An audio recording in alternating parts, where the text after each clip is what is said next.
Hello and welcome to a brand new season of SUAANGAN. I'm your host, Janine Blake. I hope that you and yours had a safe and happy summer season. We here at the Inuvialuit Communication Society had a very busy summer. One of the first things that we did was begin planning a new look for our studio. Our people, the Inuvialuit, have such strong ties to the land, sea, and animals that we knew that we had to incorporate these into our design. Our traditions and culture are based on oral history, some of which is told through our songs and dances. And we tied it all in with the beautiful northern lights or aurora borealis that grace our skies, brightening the darkness of the long winter season. An important part of our culture is our art. Our stories almost come alive through our carvings, paintings, and stencilings. Mary Okheena is an artist from Holman who understands the importance of our culture, takes pride in her drum dancing, and uses stenciling as her medium. Mary's parents are Jimmy and Nora Mamagana. She and her husband Eddie Okheena have 5 children. Mary's a gifted stencil printer. She used to watch her father stencil print on sealskin when she was a child. Her family is from Holman, Northwest Territories, one of the 6 communities in the Inuvialuit settlement region, home of the Ulukhaktok. Holman is a picturesque community on the western side of Victoria Island on the shores of Kings Bay and Queens Bay, almost 300 miles north of the Arctic Circle, approximately 1,000 kilometers north of Yellowknife, the capital of the Northwest Territories. Just over 400 people live in the hamlet of Holman. They are descendants of the Copper Inuit. Mary's family was living a mainly traditional lifestyle when she was growing up. When she was a little girl, she began drawing when her family was on the land. Her artistic talent was apparent early on in life. She would watch as her father made stencils, and he would help her and give her advice when she showed him her drawings.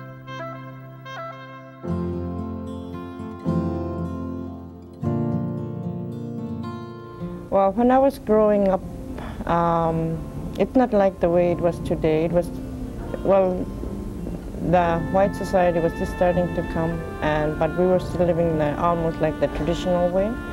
We used to go buy dogs and go out camping a lot. When we go out camping, we used to go camping starting from May and then go back home in September, go back to home in September. So we'd stay out on the land, you know, the whole time and just go back to Holman for supplies. And we used to eat mostly traditional food, and I learned how to prepare food and that from my parents before I went on my own. And at summertime, when we were out camping, when the weather's bad, I used to do like drawings on papers and that, and I used to show it to my dad, and my dad would, tell me, little certain things on the animals that I miss and that, and that's how I learned how to draw. I just remembered I've been drawing when I was small, and I've been drawing all my life. And I watched my dad, well, he was stencil printing when I was young, so I used to watch him stencil print, and his stencils were made out of sealskin, and his brushes were, toothbrushes. He used those for printing. Our culture is based on an oral history. Elders would tell stories based on our history as they heard it from their families. We didn't have books or encyclopedias, so our traditions and history are told through our stories. Often fictional stories were also told to pass on life lessons to our children. Some of Mary's fondest memories as a child are of the stories that her father used to tell her. There was a lot of scary ones that I'd hide under the blanket, and there were the ones that with children's ones were the ones that I loved listening to because they weren't scary, and it was about, some of them were like about the big giant and, like shamans and those kind of things. So they're all mixed, and they're all good stories. You learn from a lot of those stories when you think about them. It's almost like teaching, how you say, teaching someone how to, live your life. Like the mistakes they make, you can learn from those mistakes. And I know, like a lot of times I make a lot of little mistakes on while I'm doing my prints, but I learn from those mistakes. And a lot of children, when we were growing up, we make all these little mistakes and we learn from them. So those are the way I print. Some of the stories I remember, the ones that my dad told. If I know the whole story, I tell it. Because a lot of times when my dad was telling stories, I'd fall asleep before the ending, and I don't know what the ending is. So the stories, some of the stories that my dad told me, I tell my children. But a lot of times I tell them, you know, about life. You know, these kind of things are just a little bit about what my dad learned me when I was growing up, and those kind of stories. Mary works at the school, drum dances, does her artwork, takes care of her family, and also finds time to sit on various boards and committees. I'm with the HCC Wellness Youth Council, and I had to, you know, just to be my, you know, well, what you said, when you're in too much boards, you get kind of burned out a bit. So it's better for me just to be in a couple of boards, just so that I can focus on life and then focus on, you know, what the boards that I'm sitting with, that I know what they're dealing with, and I think about it so that it can help my community and my people. The last 2 years I've been teaching. I taught preschool and work with children, and plus at the school I help teach reading, you know, children reading, and do teaching artwork to the high school students, and that for their credits, and do housework and just hop around. And I like sitting around with elders and, you know, hearing what they have, you know, to say about the past and the games they used to play and the toys they used to have, because all those you don't see anymore. Everybody has store-bought toys and that, and there's, well, even me when I was growing up, ours were made out from the land and the animals, so those kind of toys we had, and those, I like to do that, sit around with the elders and drum dance with the elders, because a lot of their lifestyle, their stories, how they travel on the land, you know, where they went and who, you know, they lived with, it's all in the songs. And, you know, it's really neat because all those songs have the story of their own. And there's some of our elders that are still alive made some of those songs, and that's really, really precious to me because they're still alive, and you know, they wrote those songs and we danced to them, and that's really neat. I hope that you've listened carefully, because at the end of the show, I'll introduce a new feature of our program called the Question of the Week. I'll ask you a question about this week's program, and one lucky winner will receive an Inuvialuit Communication Society pin, mug, pen, pencil, and a VHS copy of SUAANGAN's 2001 blooper show that was co-hosted by Roy Ipena and Ipan Harry.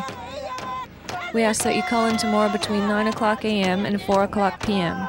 Give your name, phone number, and the correct answer. The answers will be drawn from the hat at 4:30 p.m. on Thursday afternoon. SUAANGAN will return after these messages for more on our profile of Mary Okheena, the artist from Holman.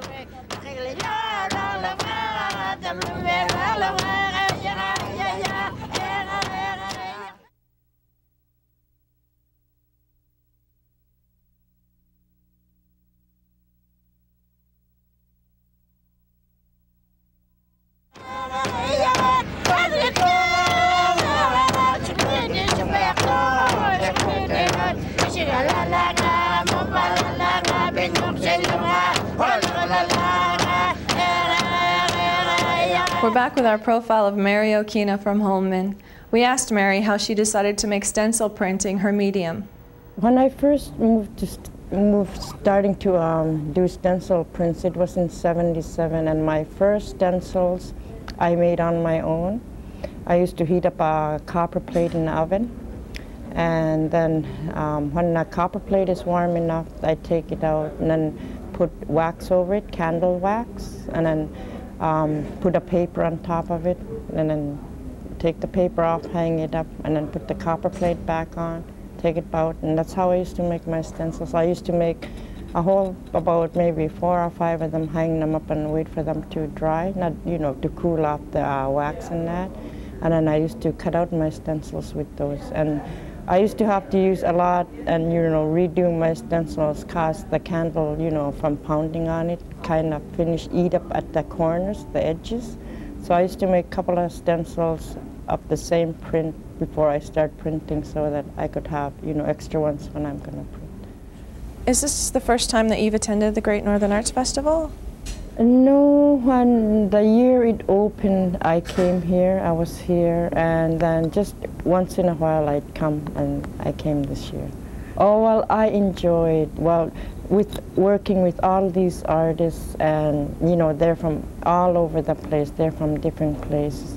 They're really special in here. They're really, you know, they're really special. They show you a lot of respect and a lot of love, and they're really talented up here. So it's really neat. To me, it's like we had, you know, shamans long ago. There were shamans, and those shamans were really smart. And here, the artists are kind of like shamans because they bring the southern people to the north with their artwork. So to me, it's kind of like that. They're smart. They're really special. I'm staying at the college, and there's a lot of them from the east, and you know, from Tuck and from here, Yukon, and it's almost like a big family because they talk a lot about, you know, their experiences and, you know, different ways of how they live because they're all from different regions.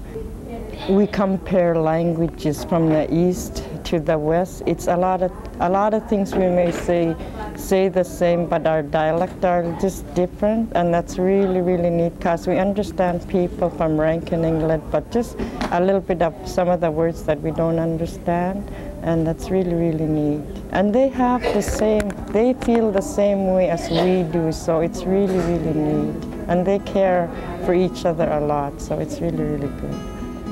We were watching as you were teaching some of the students stenciling yesterday. Can you explain to us what they were doing? What we started off, we let them do a drawing of, you know, what's easy for them, what they can handle. I always tell them not to put too much detail for their first one because it's going to make it a lot harder for them.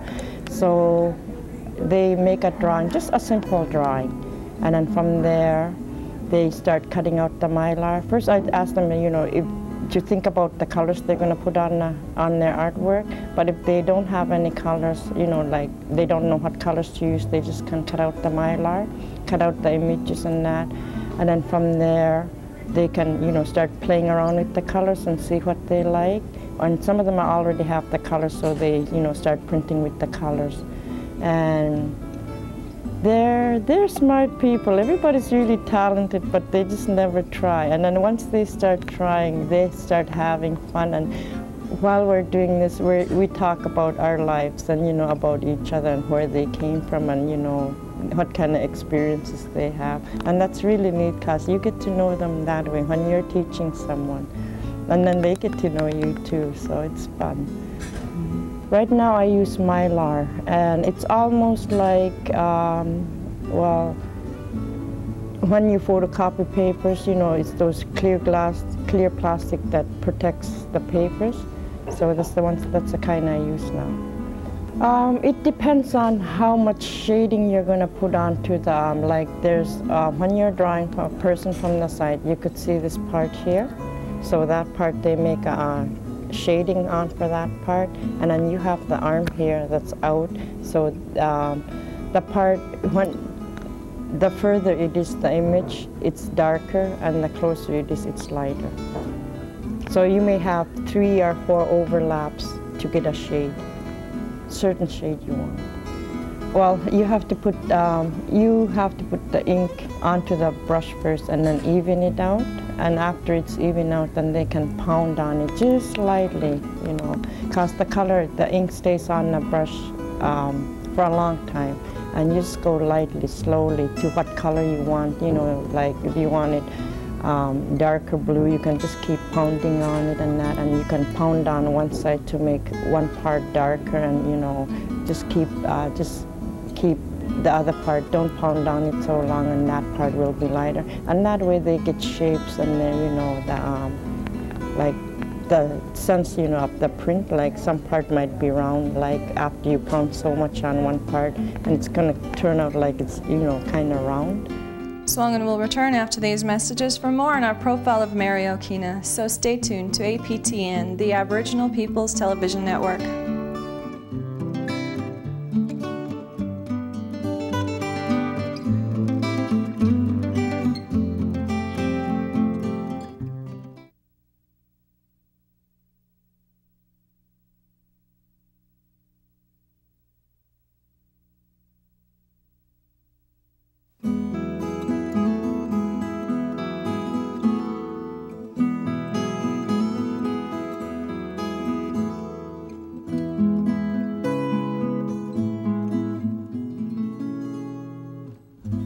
What inspires your drawings? A lot of my ideas come from stories that my dad told when I was a child. Like he doesn't tell stories to me now, but I remember the stories he used to tell when we were going to sleep at night, before we go to sleep. He told a lot of stories, and a lot of those stories were passed down to him, and he told those stories, and those stories I remember, and I do those stories. And most of them is just how I feel, you know, like there's some prints that I did, like traveling on rough ice. A lot of us go through hard time, and we go through some rough parts in life, and in order to pass those rough parts, we have to continue in order to have, you know, to pass the rough ice. So that's one of the prints that I did. With a dark theme, because I didn't know how else to express it, how we can, you know, how our life is. And we're always aware of our children, we're always aware of what might happen in that. And I had the title Stand on Guard, because I'm always on guard with my children, you know, like I don't want them hurt, I worry about them. So the only way I can put it on my artwork was, you know, muskox do it better when they stand in a circle, they stand on guard for their young ones. So that's one of the prints I did. And a lot of them is just everyday life with the children, like they give me some ideas. With Micah's rainbow, is when we were watching the rainbow, she wanted to get closer to it. And while we were walking towards it, I was telling her, no matter how much you try to get close, it still go further and further. And we reached the end of the road, and she was standing there, and she said, Mom, we should have had a ulu. And I said, for what? And she said, so we could cut a piece off the rainbow. So I got that idea, ulu-shaped rainbow, with a little girl standing beside an Inukshuk, and I titled it Micah's Rainbow.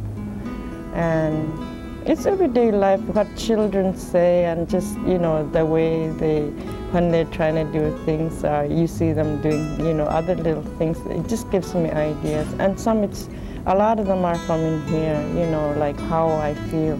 Like I do my prints, all my prints is, you know, from in here, how I feel, how they make me feel. And that's how I like people to buy them, from in here, how it makes them feel. It's fun. It just, well, it brings the happiness, you know, from inside you know, out. And when you're doing the actions to the songs, you could almost picture, you know, what they went through, you know, like when you're doing the actions, you know, how they used to travel, the land that they used to see, because the names of the places are in those songs, and the things you know, the equipment they use, and, you know, what they wear, and how they traveled and that. And you could feel that when you're dancing, you're doing the actions at the same time. Well, my children, I think everything. It's just everything, like, you know, people make you happy. Children make you happy. Everything in life makes you happy. And that's really, really neat. If a youth came up to you and said, Mary, I'd like to be an artist, what advice would you give to them? Well, I tell them, try any artwork you want, you know, you want to learn. Just try anything, carving, printing, drawing, or other kinds of medium.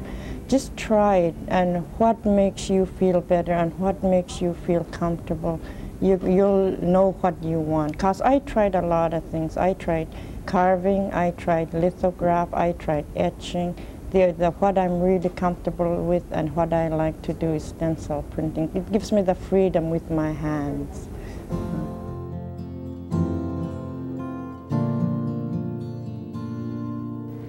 Your question of the week is, which community is Mary Okheena from?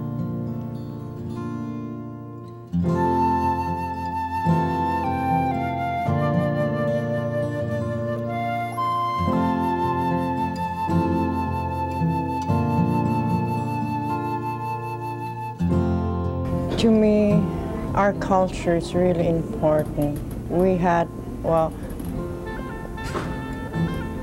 our culture was passed down to us, but since, you know, the new society came, the white society came, our culture kind of disappeared. And it's really, well, for me in the north, for us, to me, it's really important to carry on our culture to our younger generation. And our language, the way we live, the way they survive. Well, our ancestors lived to, you know, survive on the land. And to me, all those are really important. Our food, you know, the way we prepare food, the way we hunt, you know, respect the animals, respect the land, and in turn they'll respect you. And those are the kind of things that, that have to be carried on, because our life is changing so fast, and the people in the south, you know, don't really know that, and they think it's, you know, when they come north, it's, you know, like it was the way it was long ago, but it's you know, it's not. So for our culture and our tradition, and that to carry it on, to pass it on down to our children, so that it won't, you know, don't become history, just history.